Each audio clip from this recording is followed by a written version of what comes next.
인류가 절대로 깨어날 수 없는 이유에 대하여. 진리는 쓰고 거짓은 달콤하다.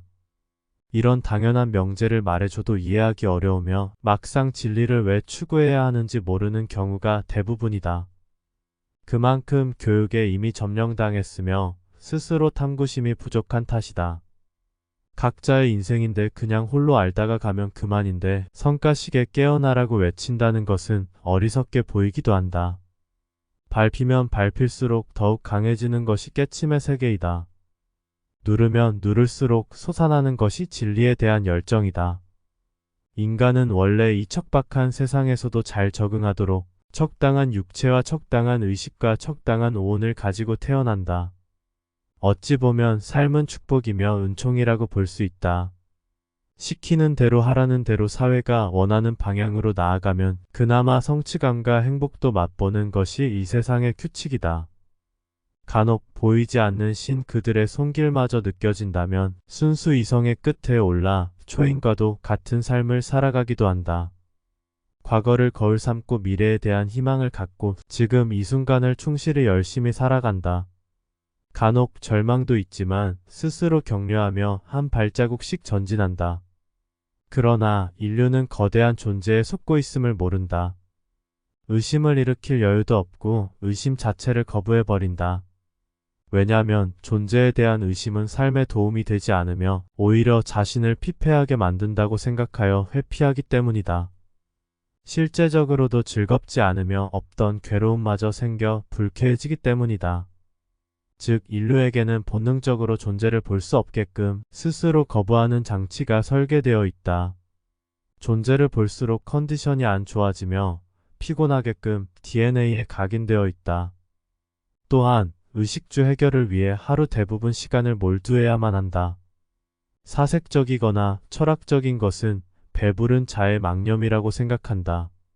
성공하려고 노력하기에도 부족한 시간인데 도대체 무엇을 깨치려고 한다는 말인가 한다. 경쟁에서 이기기 위해서는 시간은 성공을 만드는 도구가 된다. 또한 태양과 달, 바다와 산 그리고 자연과 들판 등은 상위 포식자인 인류의 놀이터로서 안성맞춤으로 주어졌다. 경제적 여유만 있으면 이곳보다 나은 세상은 없게 된다.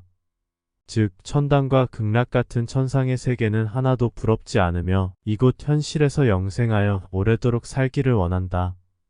정말로 존재가 무엇인지 알고 싶지 않으며 누군가 존재에 대하여 말하여도 관심이 없어 무심하게 되고 고정된 가치관은 드러나는 존재의 실상을 회피해버린다.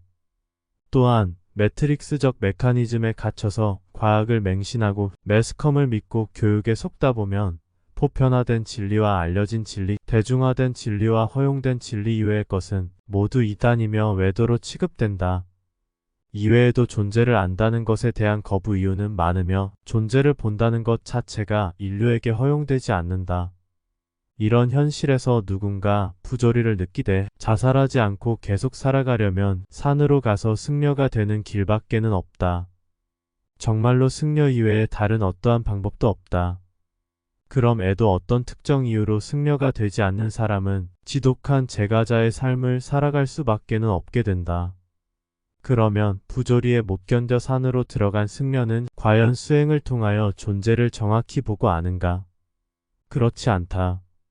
불교의 여러 경지인 참나와 무아와 불성 상태에 머물면 자신이 존재 자체가 되어 존재는 사라진 듯 보이지 않는다. 마치 자신이 자신의 얼굴을 보지 못함과 같다. 이때 스스로 얼굴을 보려면 거울을 사용해야 하는 것과도 같이 그 비추어주는 거울이 시다르타의 대승불교이다. 대승불교에 이르러서야 비로소 존재는 모습을 드러낸다. 자신의 무수한 윤회와 인과 그리고 신 그들이 보이는 것이다. 그럼 애도 정작 대승불교는 드러나는 존재를 애써 숨기려고 하며 육바라밀을 지키는 보살의 끝없는 중생구제에 목표를 둔다. 시다르타가 법화경에서 설한 명언을 끝없이 상기시켜야 한다.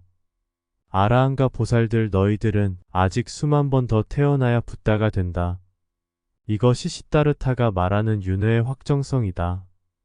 시다르타가 말했듯 인류가 윤회하는 것이 맞는다면 윤회를 돌리는 시스템이 존재한다는 것이고, 그런 시스템은 의도된 것이며 자연 발생적인 것으로 보기 어렵다는 것이다. 즉, 어떤 의도되어 만들어진 시스템이 있다는 것이며, 나아가 존재 시스템이 실제함을 알게 된다.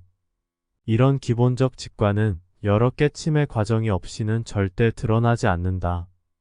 내가 본 존재의 비밀장은 30% 정도 12시간 유튜브 분량으로 만족하여 역할을 다했다고 보고, 나머지는 생각날 때 틈틈이 글을 쓸 생각이다.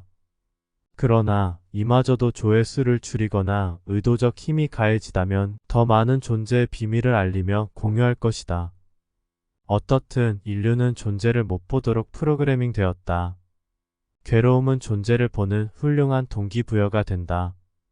단계를 밟아가다 보면 스스로 존재는 모습을 드러낼 것이다. 무아 등 불교적 용어는 각자마다 의미하는 바가 다를 것이다. 그러나 큰 범위에서는 이 길을 가는 사람이라면 누구나 비슷하다. 굳이 각자의 무아에 대한 차이점을 밝히려고 하지 말고 그 무아가 머무를 만한지 안 한지를 스스로가 깨닫는 것이 중요하다. 일상 자체가 이미 참선이며 무아이기 때문이다.